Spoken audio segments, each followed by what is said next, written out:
Hi guys, now we see the structure of Java program. Structure of Java program. For example, we have one class. That class name is class room. It has some fields. We let us see that fields, but currently we see that each class we have to execute this class. We have one method called as public static void main. It have string argument series, and in this method we printing the output, which output we require. And for printing the output on the console we have another method, system dot out dot print eln. Into that we printing the output which will be printing on that console. So here we understanding that the syntax which we are using for this class. So this class is defining that the class name. So this room is a class name, and into that it have one static method. It's called the main method. So main is the entry point for every Java class, and everything we written into the main class, after that it will be executing.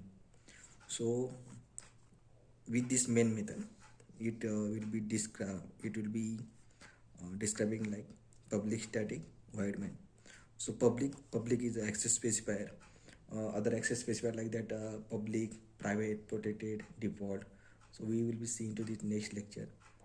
And is static. So static means this method or variable belong to class, like that when the class will be loaded into memory. So with at the same time the static which we referred, that method variable is also loading into the class and is belong to class, not any field. Yeah. And void will be void show that is return type is null, means it not doesn't return anything. So that's the use of void. So this main method it doesn't return anything, but it will be executing the Java program. Second is this statement. We are using this statement to print any output on the console. So meaning of that, these three words.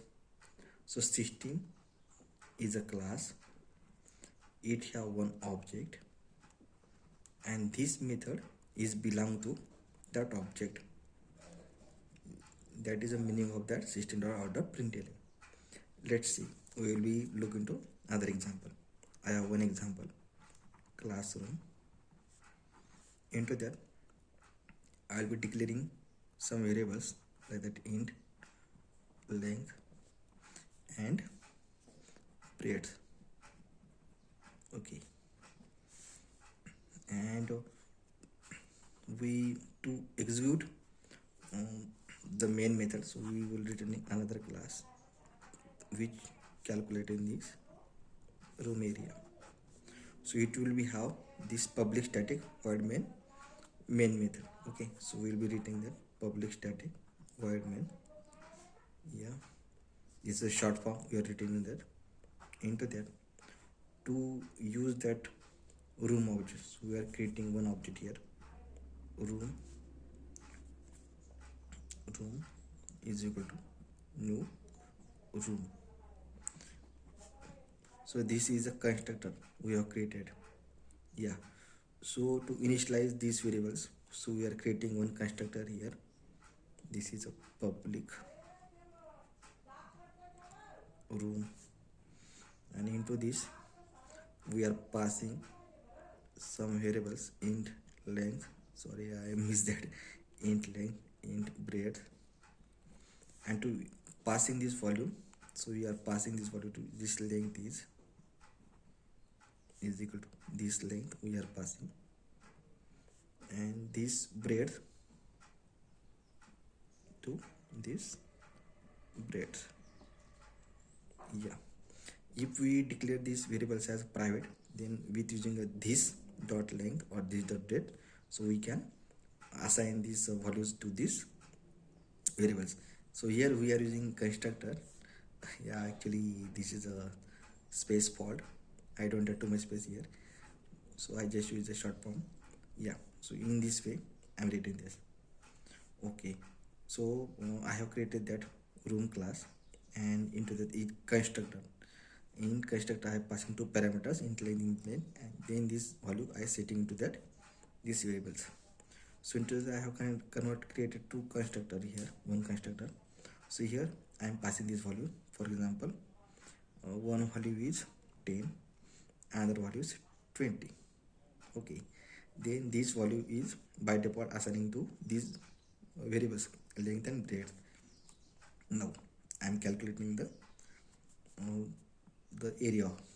So int area is equal to room dot this length multiplication by room dot this breadth.